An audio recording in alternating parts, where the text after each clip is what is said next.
Brent Venables, Ben Arbuckle just went to the podium for their weekly press conference. Going to break down everything, including what Jiren Canick has done to make that transition to tight end so much more effective, as he's been one of the best players in college football in the first couple of weeks of the season. We're going to do that on this live edition of Locked On Sooners.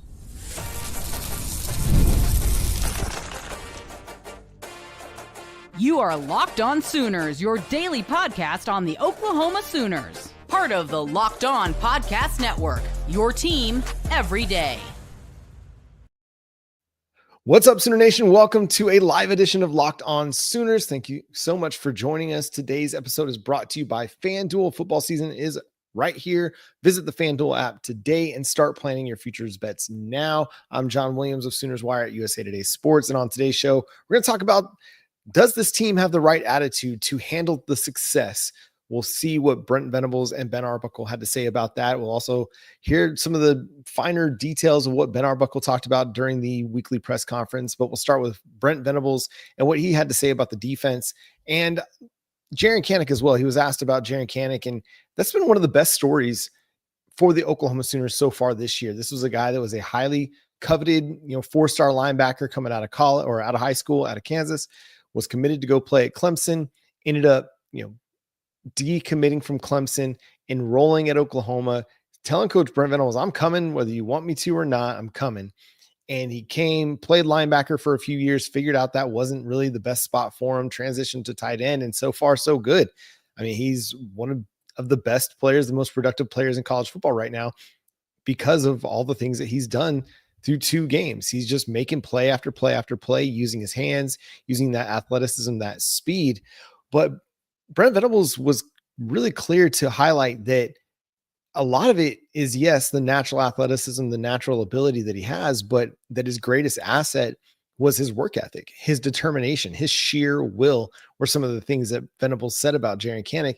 And I think that's a key aspect of who Canick is, and I think why he's resonated so much with Oklahoma Sooner fans, because after a true freshman season where he saw the field a little bit and got opportunities, he could have transferred out. He could have transferred out at any point over the last few years when he saw his stock drop in the linebacker rotation, Kip Lewis take his job.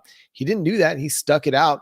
And even after last year, when it was becoming more and more clear that linebacker wasn't going to be an opportunity for him to get significant snaps, he made a bold choice.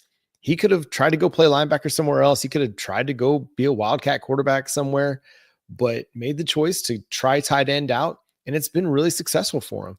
But he's shown that he's one of those guys that has the work ethic, has the ability. He's an OU dude. I mean, he's someone that I think everybody at this point is rooting for to go have a big, big season for the Sooners, not just for the Sooners, but even for himself, as he looks to his future and his football playing career. He's going to have opportunities to play at the NFL level because of his athleticism. If he goes and he has a productive season at tight end, that's going to open a lot of doors, especially with offensive coordinators that are creative enough to use a guy that might be a little bit undersized for the tight end position, but he's so incredibly athletic and fast that you just want to figure out ways to get him on the football field. So I think that's going to be an encouraging thing about Jiren Canick, and I can't wait to see kind of how he continues to progress throughout this season, because he's already off to a really, really strong start to the year. I just want to pull up his stats real quick, because he's just playing good ball. He's making one-handed catches. He's making guys miss in the flat, and he's just making play after play after play. Right now, he is second on the team in receiving yards, third on the team in receptions. He's got 10 receptions for 159 yards so far this year. He hasn't scored a touchdown yet, but he will certainly score a touchdown at some point. And I think everybody's going to be pumped when we see that. The other thing Venables discussed was just talking about this Temple team that Oklahoma is going to face this week, and how it's a much different Temple team than the one that they saw a year ago. That team was not very good, not very talented. We know that Oklahoma wasn't very good last year, and Oklahoma still beat them 51-3. But this Temple team brought in a coaching staff from Montana State that Venables highlighted, saying, they have won 2 national championships at 2 different places at the FCS level, which is pretty impressive. that they're executing at a really high level on both sides of the ball. They have done a remarkable job in a short window to turn that program around, and they have great balance. And Venables talked about what an opportunity it is for this team to be able to go on the road this early in the season. It's not typical, right, in non-conference to see a team go on the road to play a group of 5 team, but Oklahoma's going to do that this year. And it creates a different dynamic. Road games are different than home games from a preparation standpoint, obviously from the traveling standpoint. And this is kind of an early look, like a little preview of what these road games are going to look like, or what the atmosphere traveling down to Dallas is going to be like for the Red River Showdown, or, that next week having to go out to Columbia, South Carolina for that game against the Gamecocks. All these guys that either are new to the program or are young, like a Cortland Guillory, a Torrey Blaylock, a Michael Fasusi, they get an opportunity with this Temple game to get that road game experience from the preparation, the travel, the game day stuff. Like, all of it is going to be different than what they've experienced the first couple of weeks. So it's kind of actually brilliant that Oklahoma is going to have that this week to be able to get these young guys acclimated to what life on the road looks like, and how you have to prepare yourself to go play on the road. So encouraged, intriguing there. Also was asked, I think it was by Barry Trammell actually, about playing Michael Hawkins Jr., which I think is a question a lot of people have, and is a really good question, because you'd have thought that maybe against Illinois State, they would have taken an opportunity to get him some reps, let him see some live action. But Brent Venables was pretty adamant about, hey, we don't want to necessarily burn his red shirt if we don't have to. It's going to be an interesting strategy. He played too many games last year to not be able to redshirt because he had to start several games for Oklahoma, and then he ended up playing more than what you'd anticipated him playing as a true freshman. But it sounds like their goal for Michael Hawkins Jr. this year would be to redshirt him, that if they don't have to play him, that they won't play him. Now, does that mean that they won't play him at all? Not necessarily. They just might be calculated in how they play them, but also they understand that injuries can happen and you might need to thrust a guy into the starting lineup, and then you don't have a choice as to whether or not you burn that red shirt or not.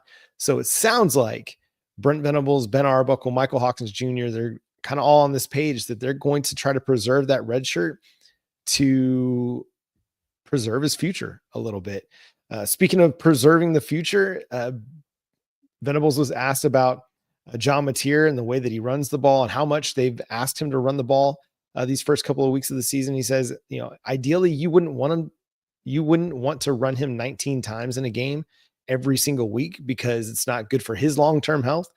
And that long-term health is not just, down the road when he's in the NFL, but also this season too.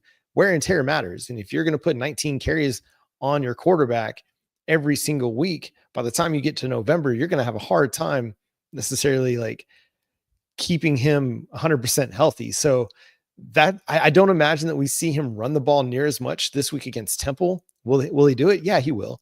But it'll be, I think it's under 10 carries this week against Temple than it is going to be closer to like 15 to 20 carries.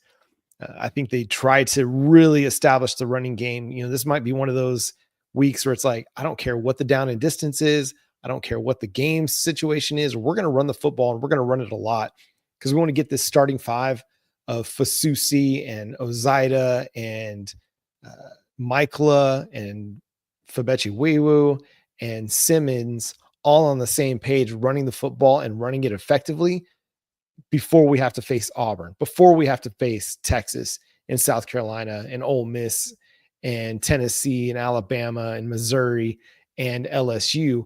We want to get this run game going so that the trajectory of the offense is still going up. So I don't imagine that they'll try to run John Mateer more and more and more and more. I think this week they'll run him less than what we've seen them run. And then it'll just depend on how is the traditional run game looking. If it's being effective and they don't have to run Mateer to pick up key third downs or to get them off on a great first down, then maybe they won't run them as much, but it'll certainly definitely still be a part of the offensive game plan. He was asked about the thoughts on the defense through 2 games. And what he said is they've answered the challenge of the first 2 games of the season. They've been willing to do more than what's required for a long time. And now the challenge is to attack each week with the same toughness, energy, and enthusiasm. A little bit of a synopsis of what he said. That's going to be the key, because we've seen teams all over college football just be up and down. And to be great, you have to be consistently good for 12 games. And now the playoff, you have to be consistently good for 16 games in a season to go win a national title. And if this team has big time aspirations like that, they can't suffer a drop off this week against Temple, can't suffer any letdowns because of emotional games or an emotional win. So how Oklahoma's defense responds, how Oklahoma as a team responds to the success that they had against Michigan. He said it in the post game on Saturday night, and it's being reiterated in that they've got to continue to push forward and attack every single thing they do with the same amount of energy and enthusiasm if they want to have the same kind of success.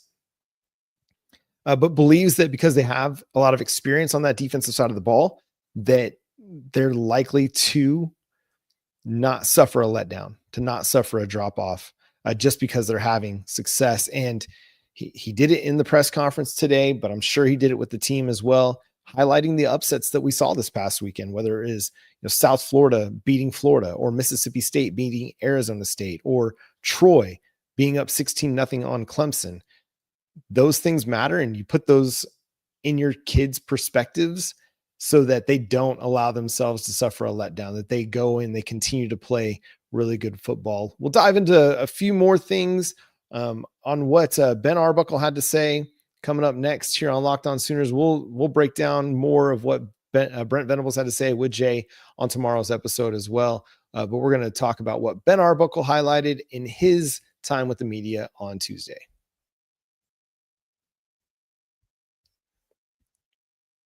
Time to fuel up and turn it up with 5-Hour Energy Transfusion. This grape, ginger, and lime flavored shot brings the iconic taste of a golf course favorite to a non-alcoholic boost, perfect for sinking birdies and making great memories with friends. It's a hole-in-one for your game. Whether you're out on the course or just need a little push to power through your day, 5-Hour Energy Transfusion delivers the clubhouse flavor you love without ever leaving the green.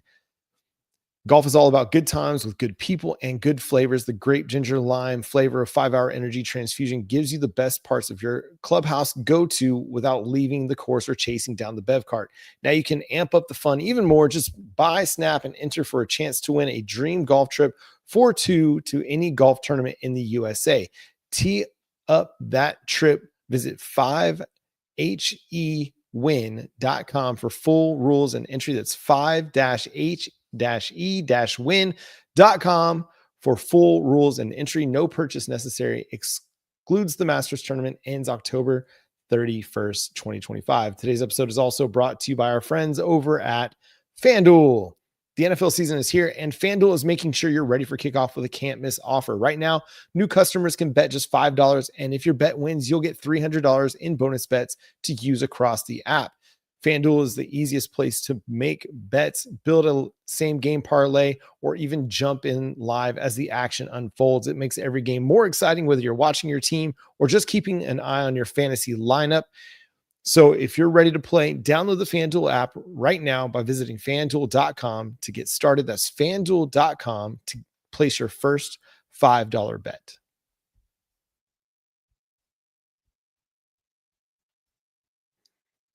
Again, thanks for making Locked On Sooners your first listen every single day. Shout out to all the everydayers out there. Tune in and subscribe to the show wherever you get your podcasts. We're part of the Locked On Podcast Network, your team every day. So Ben Arbuckle, Brent Venables both asked a lot about John Mateer's ability to run. And I think everybody was trying to figure out, is it something that can be taught? Is it instinctual? But Arbuckle said this about Mateer's ability to run. He said he's a willing runner and understand what it takes to win in the moment as a runner. And I think we saw that. We saw a guy that, hey, it's 3rd and short. I know what I need to continue this drive. I just need 2 or 3 yards. I don't need to hit a big play every time I run the football. So I'm just going to go get what I got to get And if I get more, great, but I'm going to get what I got to get. And I think we saw that, right? We saw a guy that was willing to put his head down and drive forward using those big, strong legs of his to make sure that he picked up necessary yardage to extend drives. Arbuckle said that he sees the field really well in the passing game and as a runner. And I think we saw that. We saw the vision. We saw his ability to bounce outside or use a cut back lane. One of the touchdowns that he had, I mean, he was trying to go left. It was really nothing there, but the cut back lane was open and he was able to pull it back and find the open running lane and score a touchdown, similar to what Michigan did to Oklahoma's defense, right? There was nothing going to the front side. And so Justice Haynes cut back against the grain and found a huge gaping hole on the backside and was able to take advantage. Mateer shows that same ability, that same vision and instinctual running ability to be able to do that.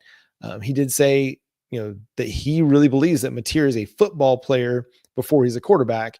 And he's a special one when he pulls the ball down to run it. And I think you see it, right? You see some guys are just naturally gifted at having a feel for defenders and how to make a miss and how a play is developing. And John Mateer's got that natural feel for it. Some guys, it's all learned and it's stuff that they process it, but a lot of it is just instinctual. It's kind of the Michael Vick ability, right? You go back to the early 2000s and some of the things that we saw Michael Vick do on the football field.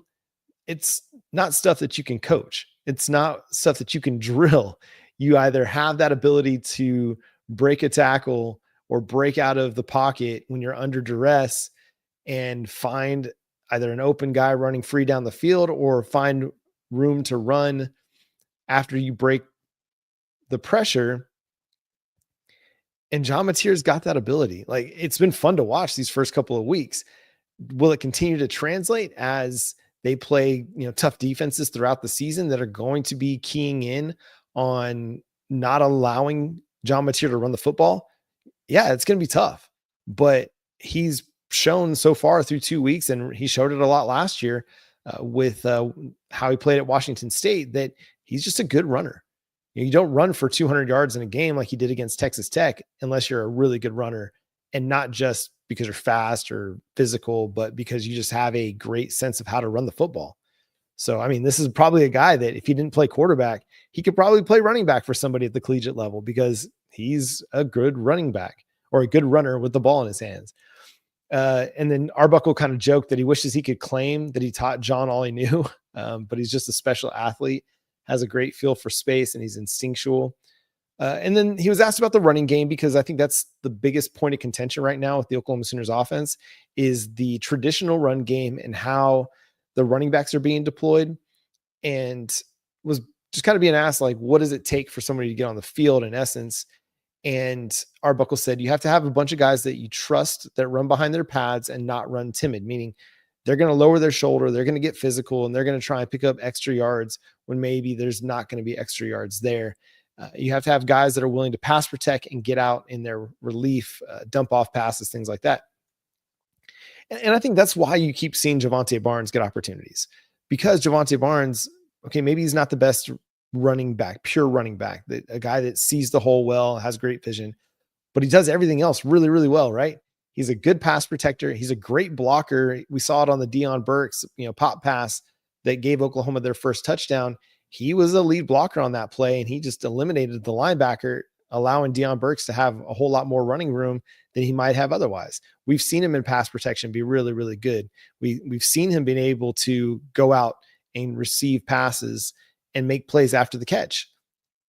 And this past week, I mean, he showed that toughness and that physicality and had some pretty good runs against Michigan. Again, is he going to be somebody that you give the ball 20 times to? Probably not, but he's proving his worth, and that's why he's playing a lot. Maybe more so than a guy like Jaden Ott, who may not be the best pass protector just yet. A guy like Torrey Blaylock, he's getting a lot of run because he's not running timid. He's running with physicality. He's running to finish his runs and finish through guys, not just get tackled by guys. And so that's probably why we're seeing the running back rotation be what it is they love Javonte Barnes and his competitiveness and his toughness and his physicality. They love Torrey Blaylock for what he brings with his speed, his juice, his vision, his physicality as well. Jaden Ott, I think, is still just kind of getting up to speed. And, he missed spring ball. And so, and he missed a lot of fall camp. So it's not necessarily surprising that he's behind the 8 ball, because Javante Barnes and Torrey Blaylock were both in spring ball and they were both in fall camp. They were getting all those reps. And so it just might take Jaden Ott a little bit more time to get things together and to get to be in a position where he's more comfortable running in the offense, and he's more comfortable running with confidence and running with physicality and running without a timidity to him. Because, on the one run, he had one good run against Michigan, and you could kind of see it, right? You could see the burst, you could see the vision there. It's just, he needs a little bit more confidence there as well. We'll talk about a few more things that Arbuckle and Venables had to say in their weekly press conference. We'll do that coming up next here on Locked On Sooners. College football is back, and I couldn't be more excited. The tailgates, the rivalries, the energy in the stands. There's just nothing like it, but let's be real. Actually getting tickets can feel like more of a battle than the game itself. Endless queues, hidden fees, prices jumping at checkout. And that's why I use Gametime, the app that gives the advantage back to the fans. It's the easiest way to score last-minute tickets at the best prices with no surprise fees. What you see is what you pay. One of my favorite things about the Gametime app is I can pull up exactly what my view is going to be inside the app. I'm not going to be surprised by any obstructed views. And they also have amazing deals. Even this week for Temple, some great tickets, less than like $75 to go watch Oklahoma play Temple in the lower bowl, like in the lower section of that stadium. So you'll get great opportunities to be up close and personal with the Oklahoma Sooners. You can go do that in the Gametime app. So take the guesswork out of buying college football tickets with Gametime. Download the Gametime app, create an account, and use code LOCKEDONCollege for $20 off your first purchase. Terms apply. Again, that's promo code LOCKEDONCOLLEG for $20 off. Swipe, tap, ticket, go download Gametime today. Again, thanks for making Locked On Sooners your first listen every single day. Shout out to all the everydayers out there. Tune in and subscribe to the show wherever you get your podcasts. We're part of the Locked On Podcast Network, your team every day. I'm just going to run through a comment here, and this one is from Alex Glass. The fact that we still won by double digits Saturday and left points on the board is exciting. We're only going to get better and find more rhythm. Going to be an exciting year. Boomer Sooner.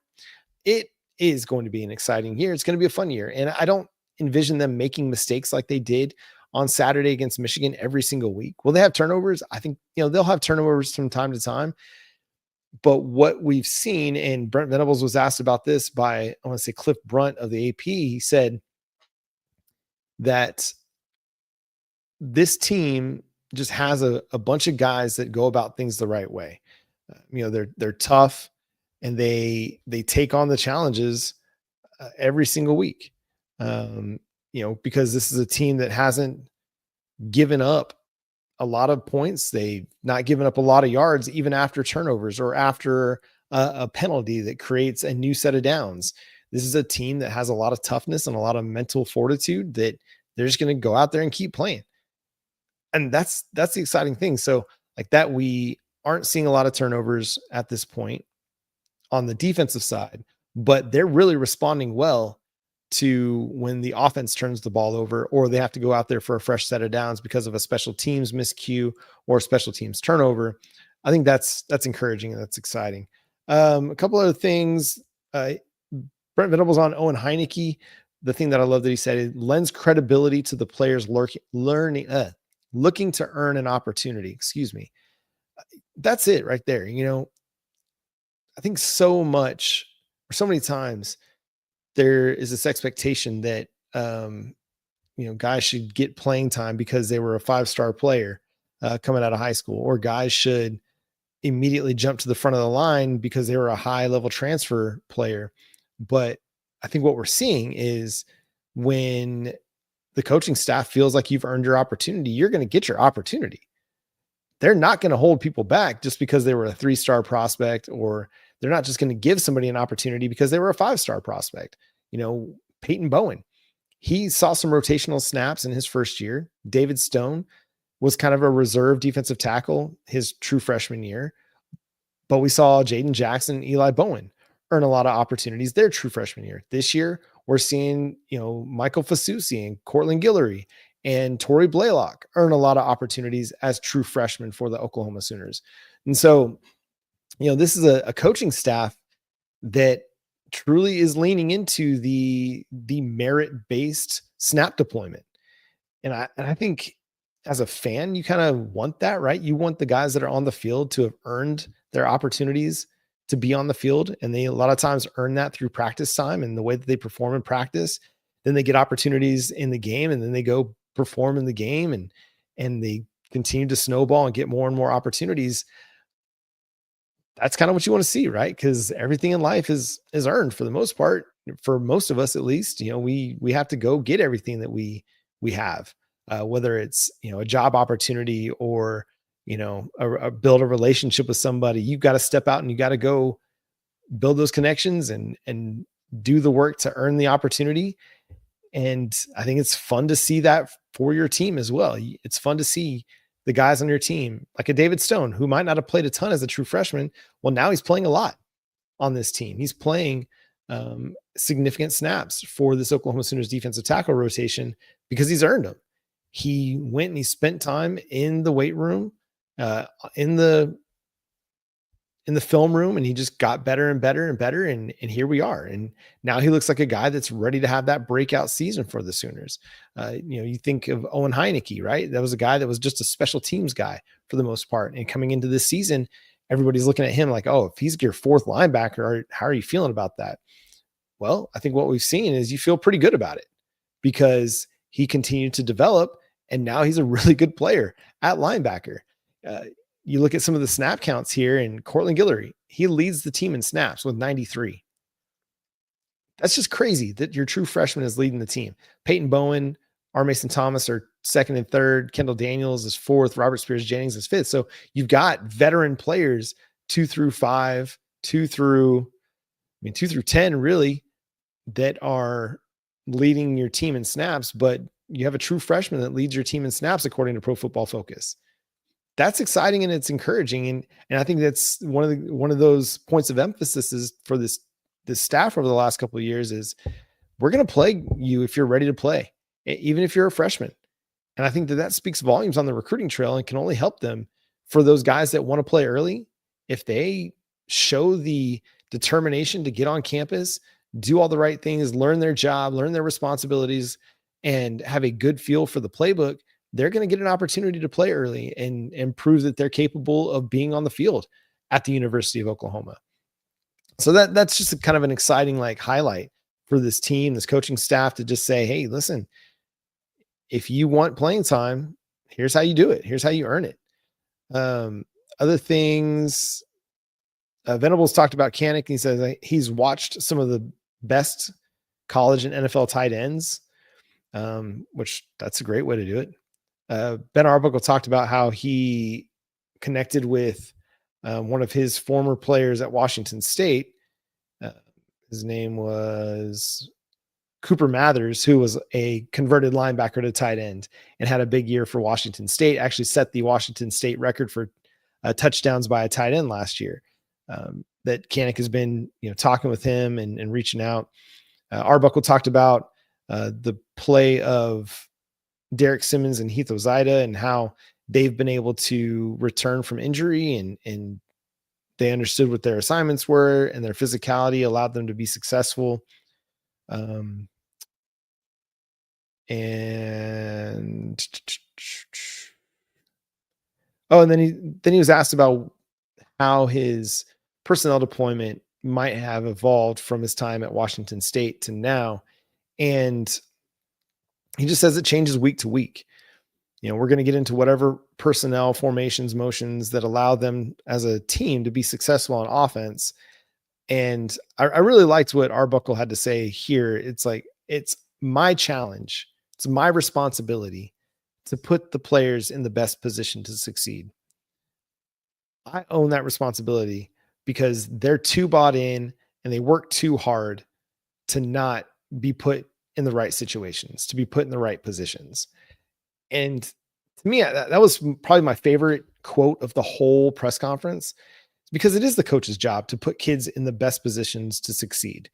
It's not the kid's job to be a square peg in a round hole. If they aren't good at something, or that's not the way that they win best, then there's no reason to put them out there. Like Jiren Canick, obviously he can block a little bit. He can block enough, but where he really helps this team is out in a route, running and catching passes and making plays down the field. And so it's fun to see, this offense and where it's at now compared to where we were a year ago. Where we were a year ago, it was, this is our offense. We're going to run it. I'm not going to make any adjustments. I'm going to try to use tight ends to block, all American defensive ends, and hope that pays off for us. We're going to, just get guys not necessarily doing the things that they do best, but, this is not to throw a lot of shade at that team last year, but yeah, Ben Arbuckle is taking it as a personal challenge to himself to get this team, these individual players, in the best position to succeed. And so we might see a very diverse set of personnel deployments from Ben Arbuckle. We might see more 2 tight ends. We saw some jumbo packages against Michigan where they brought in Jiren Canick as a fullback. They brought in Ryan Foje to be a tight end or an extra offensive tackle, and they ran in that formation. And I wouldn't be surprised to see them run in that formation quite a bit. And then I wouldn't be surprised to see them use play action out of that and try and sneak somebody out of the backfield, or try and sneak Foje away from the line of scrimmage to catch a pass in short yardage situations, or in the end zone in particular. So yeah, I mean, Ben Arbuckle, like, this has been a great hire. Finding somebody that is young, up and coming, has the energy and the attitude to go put together a physical football team on the offensive side of the ball, but then also takes it as a personal challenge to go and put this offense in the best position to succeed every single week. That's huge, man. He's not going to rest on his laurels.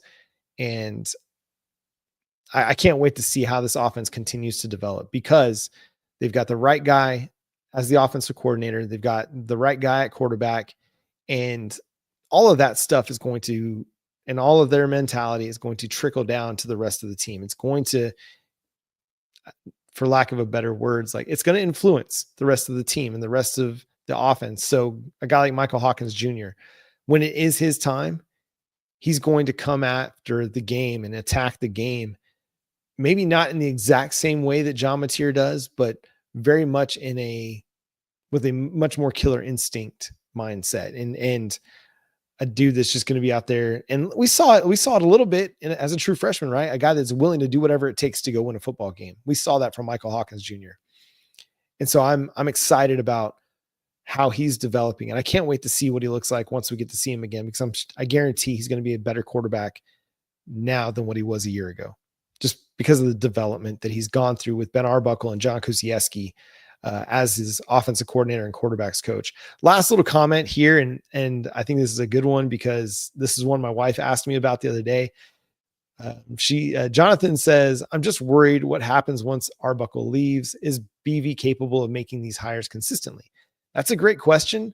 My wife was asking me, like, how much longer do you think he'll stay at OU before he goes to be a head coach somewhere? And I said, I don't know. I hope that he wants to be here for a while.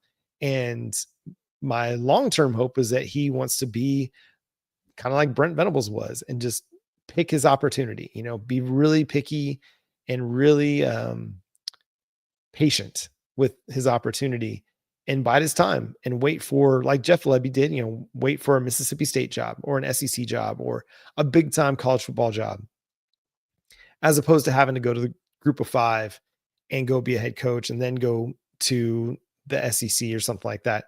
I hope Ben Arbuckle is wanting to be patient and take his time, because Oklahoma's got one of the best offensive coordinators in college football.